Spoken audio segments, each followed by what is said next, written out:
Hello, I hope you're having a good week. Like many people of our age, we have some grandchildren. And the boys enjoy playing superheroes, leaping off the settee, charging round with various weapons. And you ask them what they're doing, and they say they're trying to kill the enemy. So even at a young age, albeit imaginary, they have a view of what an enemy is. Now, Jesus, in Luke chapter 6, verse 27, said, "But to you who are listening, I say, love your enemies, bless those who curse you, and pray for those who ill-treat you." Such a challenging verse. I personally find it really challenging. The dictionary definition of enemy is an adversary or an opponent. Very often we see enemies as something that's associated with war, maybe Russia and Ukraine, for instance. But actually, the origin of the word is Latin, and it comes from the word inimicus, which means not a friend. Now, in Corinthians 13, verse 5, Paul talked about love and said it does not dishonour others. It isn't self-seeking. It is not easily angered. It keeps no record of wrongs. And to love our friends is so much easier, isn't it, than people we don't like. Our family and our friends, they know us. They have a lot in common with us. They understand us. But what about those who have different opinions?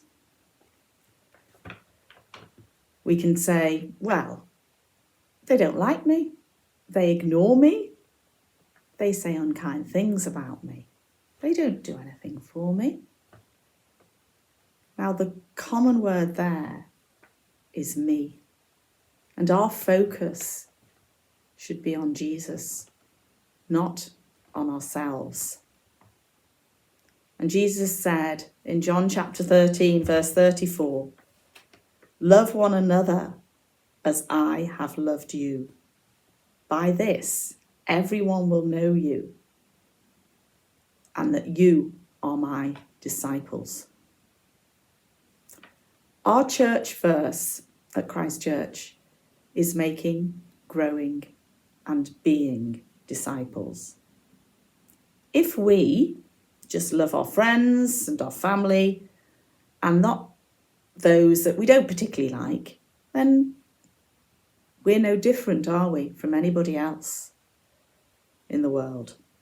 Loving those who we find it really difficult to like and to be with is such a huge witness to others.